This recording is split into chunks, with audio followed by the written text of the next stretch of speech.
नमस्कार दोस्तों, मैं हूं विक्टर दादा 420 टीम से और हमारे साथ है कैमरामैन रिजवान फरूक गंजा। के लोड़े मुंह में घुस गएगा, उधर को दिखा ले। आइए दोस्तों, हम आपको मिलवाते हैं ज्योति मौर्य के पति आलोक मौर्य, और सॉरी एसडीएम ज्योति मौर्य के पति आलोक मौर्य से। हाँ तो सर, ये जो अफवाह उड़ रही है आपकी पत्नी और आपके बारे में, इसमें कितना झूठ है कितना सच है, क्या आप हमें बता सकते हैं? इनके लोड़े इनको दिखा ले, बार बार मुझे दिखा रहा है। तो सर आप हमें कुछ बता सकते हैं, बताइए कुछ सर। शायद आलोक मौर्य जी रो रहे हैं, शायद दिल पे कुछ गहरी चोट पहुंची है। कैमरामैन कैमरा बंद कर, वरना शायद मुझे भी रोना आ जाएगा। बंद कर ले बहन के, चला जल्दी आ। आइए कैमरामैन, लगता है शायद एक बंदा और बैठा है शादीशुदा, इनसे पूछते हैं कुछ सवाल। आइए जल्दी आइए। हाँ तो सर, क्या आप शादीशुदा हैं? हाँ सर, बिल्कुल शादीशुदा है, बच्चा भी है हमारे पास एक। तो बेटा आपका झगड़ा तो होता होगा आपकी पत्नी से? अरे सर, झगड़ा ये पूछो कितना नहीं होता, बहुत झगड़ा होता है। और सर मारती भी बहुत है, और यहाँ तक के सर घर का बहुत काम करवाती है, यानी कि सारा काम करवाती है। तो इस हिसाब से तो आप उसे छोड़ना चाहते होंगे? अरे बिल्कुल सर, मैं तो कहूँ अभी छोड़ दूँ। अरे सर, आप उसे छोड़िए मत, आप उसे पढ़ाइए लिखाइए और एसडीएम बनाइए, और वो एक दिन आपको खुद छोड़ के चली जाएगी सर। अरे सर, बिल्कुल अच्छी राय दी, अभी जाता हूँ सर, बिल्कुल आज से ही सेंटर पे भिजवाऊंगा। चलो आगे मेरे बेटे।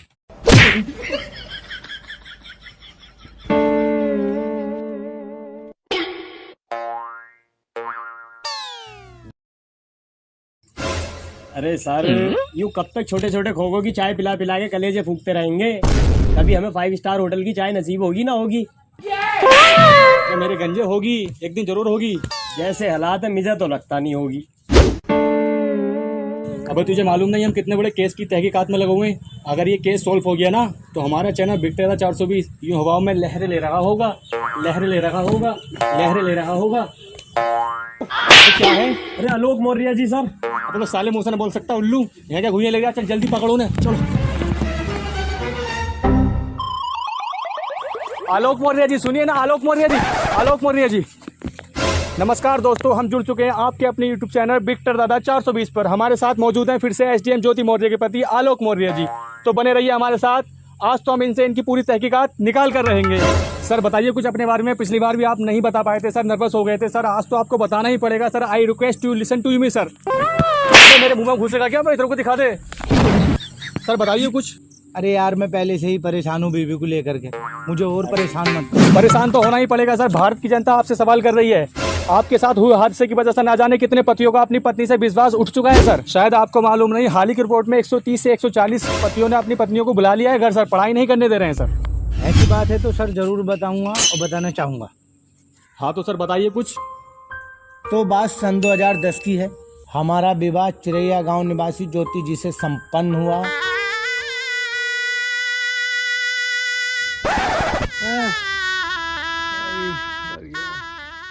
बहुत धूमधाम से हमारी शादी हुई। मैं और मेरा परिवार बहुत खुश थे।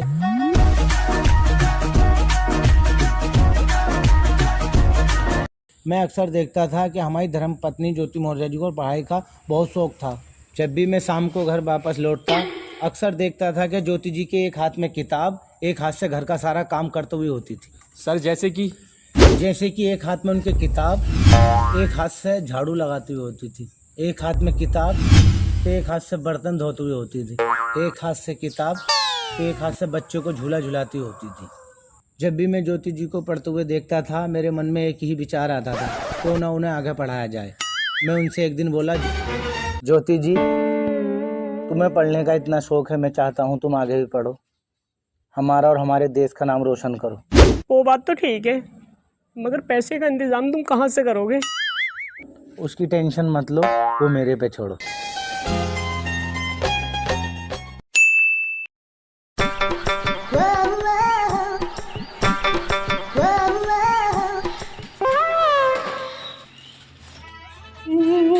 अरे रोते नहीं है, जाओ मन लगा के पढ़ो, देश का नाम रोशन करो।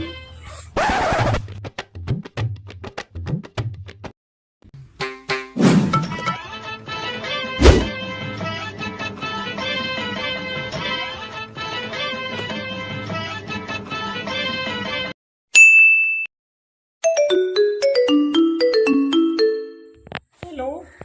हाँ ज्योति जी। ये कह रही थी 1 महीना हो गया है, फीस जमा होती। उसकी टेंशन मत लो, तुम मन लगा के पढ़ो, उसका इंतजाम मैं करता हूँ। चलो जल्दी करना फिर भी। ठीक है। ठीक है।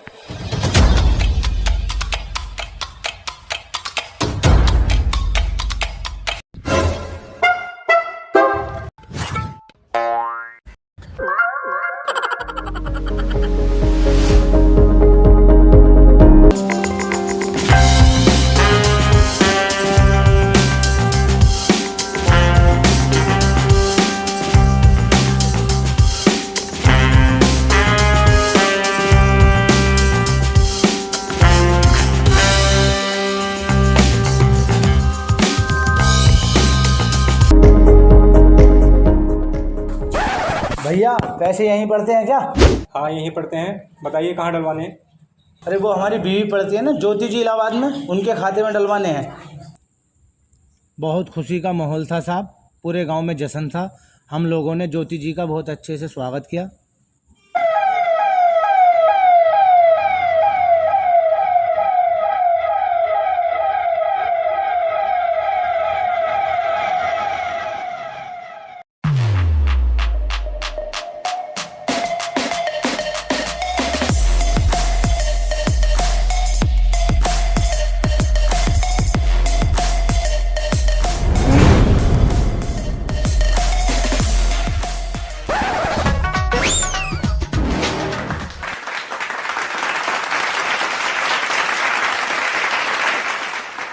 और उन्होंने अपना परिचय देते हुए कहा कि मेरी कामयाबी के पीछे मेरे पति आलोक कुमार मौर्य जी, मेरे ससुर राम मुरारी मौर्य जी का है।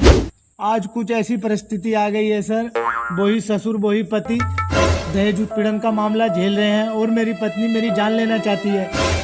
और मेरी पत्नी फोन करके कह रही है ये जो तुमने जांच शुरू कराई है इसे रुकवा दो, नहीं तो तुम्हारी जान चली जाएगी। और उसका भाई सचिन मौर्य मेरे पीछे लगा हुआ है, मेरे आगे पीछे घूमता रहता है बंदूक लेके। एक कमांड अधिकारी है सर जिसके साथ उनके अवैध संबंध है। मैंने 22 फरवरी को उन्हें अपने घर में रंगे हाथों पकड़ा सर, और मेरी 9 साल की 2 बेटियां हैं, मुझे उनसे मिलने नहीं दिए जा रहा और मैं घर से भागा हुआ हूँ सर। अरे सर रोइए मत, आप रोते हुए बहुत बुरे लग रहे हैं सर। अरे सर ज्योति जी अपने पद का गलत इस्तेमाल करके मेरी छोटी सी नौकरी है उसे भी खत्म कराना सोच रही है सर। तो फिर सर आप क्या चाहते हैं? मैं चाहता हूँ सर मेरे साथ न्याय हो। ज्योति जी मुझे धमका रही है और ये मेरी छोटी सी नौकरी है सर, ये चली जाएगी। मुझे इंसाफ मिलना चाहिए सर, मुझे इंसाफ चाहिए। आलोक जी, हमें आपकी कहानी सुनकर बहुत अफसोस हुआ। हम आपकी भावनाओं को ठेस नहीं पहुंचाना चाहते थे। आप फिक्र न करिए, हम आपके साथ खड़े हैं, हम आपको इंसाफ दिला कर रहेंगे। तो दोस्तों देखिए, 13 साल साथ रह रही पत्नी अपने पति को धोखा दे सकती है, तो साल 2 साल के प्यार पर भरोसा ना करें और बने रहिए हमारे साथ विक्टर दादा 420 पर। हम आपको आलोक जी का पूरा न्याय दिखा कर रहेंगे। जय हिंद, जय Bharat. Hello guys, welcome to back my YouTube channel Victor दादा 420। तो दोस्तों ये जो हमने वीडियो बनाई है ये किसी की भावनाओं को ठेस पहुंचाने के लिए नहीं बनाई गई है, ये इंटरटेनमेंट के नज़रिए से बनाई गई है। तो इसे इंटरटेनमेंट के नज़रिए से ही देखें। दोस्तों अगर आप अपनी बीवी को पढ़ा रहे हैं तो उसे पढ़ाएं, ऐसा नहीं है कि हर किसी की बीवी एक जैसी ही निकले। तो दोस्तों वीडियो अच्छी लगे तो लाइक करें, सब्सक्राइब करें, शेयर करें मेरे भाइयों।